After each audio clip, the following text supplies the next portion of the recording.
ये रितु कुटुम के नाम से है साइट ना? ऋतिक कुमार। रितु कुटुम। ओके। आपका ये एड्रेस क्या है? ये गोलाघाट डिस्ट्रिक्ट है। 2 नंबर बकसापुरी। 2 नंग बकसपुरी। 2 नंबर कच्चापुरी विलेज का नेम है। हाँ, बेलस का नाम। ओके। ब्लॉक कौन सा है? बोकाघाट। बोकाघाट। ओके। और district Golaghat. District block. Okay. State Assam. अच्छा। ओके। तो ये जब से इंस्टॉल हुआ था तब से चला नहीं था। हाँ, चला नहीं था। ये 2 HP DC ओसवाल का मोटर है ना? हाँ हाँ। शॉर्ट सर्किट आ रहा था। 82508042 सीरियल नंबर का ये मोटर है। हाँ। और ये अभी नया इंस्टॉल हुआ था ओसवाल का, और जब से लगा था ये चला नहीं है। इसमें बार बार शॉर्ट सर्किट आ रहा था लिखा हुआ OC1। हमने इसमें कुछ सेटिंग को किया हुआ है, जैसे कि FE यहाँ पे 2 की जगह 1 किया, और यहाँ पे कंट्रोल मोड में 6 की जगह पे मैंने 4 किया। और उसके बाद जो है इसका ड्राई रन जो है FE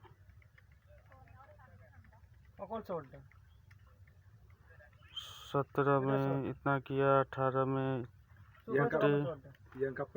22 में 900, और वहीं 25 में 10 ही रहने। उसके बाद से जो है ये इसको जैसे अभी हमने सेटिंग करके स्टार्ट किया, तो अभी ये चलना स्टार्ट हो गया है।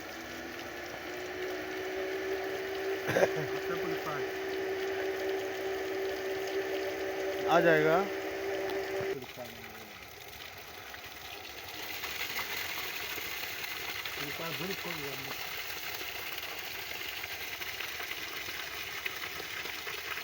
अभी ये चलने लगा।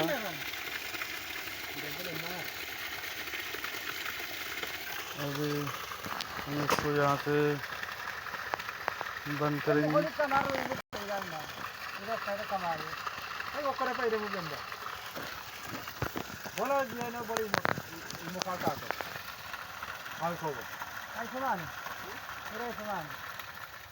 अभी मैंने बंद किया इसको।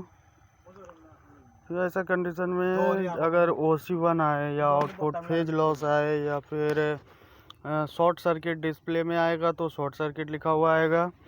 रिमोट में आएगा तो EOLF भी आ सकता है, इससे होता है आउटपुट फेज लॉस।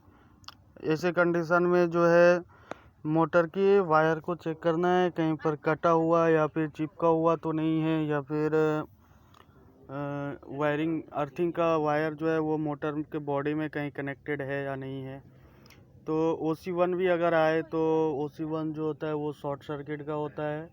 रिमोट में आपको OC1 आ सकता है, और डिस्प्ले में जो है कि शॉर्ट सर्किट लिखा हुआ आएगा डिस्प्ले में, और रिमोट में OC1 आएगा। और EOLF जो है वो EOLF अगर आए रिमोट में तो आउटपुट फेज लॉस होता है, और डिस्प्ले में फेज लॉस लिखा हुआ आएगा। अगर इस कंडीशन में अगर ये मोटर यहाँ पर लगा हुआ है, समझ रहे ना, तो इस कंडीशन में अगर ऐसा लिखा हुआ आए, क्योंकि आप इंस्टॉलर हैं इसलिए आपको मैं बता रहा हूँ कि हर जगह इंस्टॉल करते हैं तो आपको ऐसा परेशानी दिख सकता है, समझ रहे ना।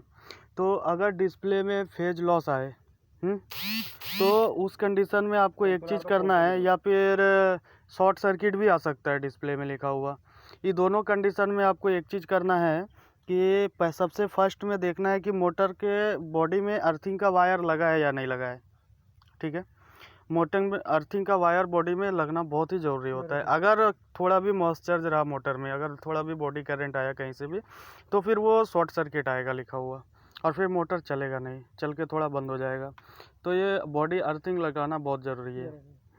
उससे क्या होता है, वो करंट को जो भी हल्का फुल्का आएगा तो उसको वो खींच लेगा और मोटर आपका सही चलेगा।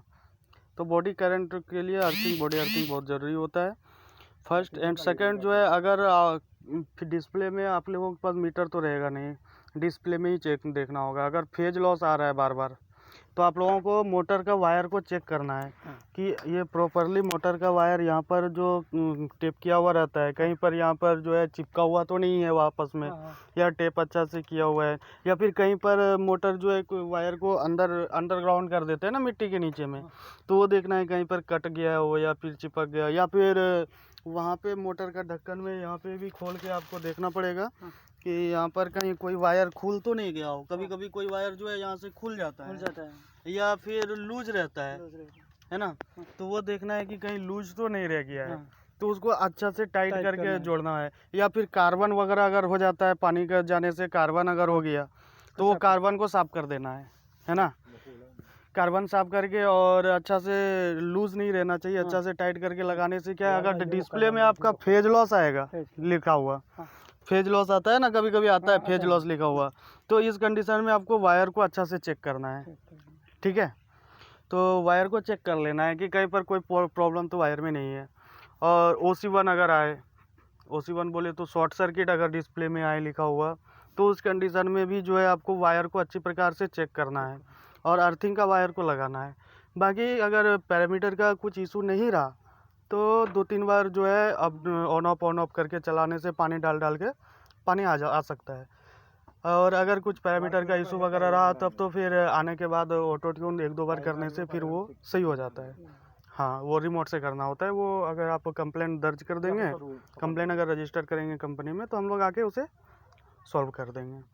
तो ऐसे स्टार्टिंग में ही कुछ प्रॉब्लम होता है, बाकी और फिर कभी होगा नहीं। ये आप इंस्टॉल करते हैं इसलिए आपको सारी बातें बता दिया, आप ओसवाल से इंस्टॉल करते हैं, हाँ, हाँ। ठीक है।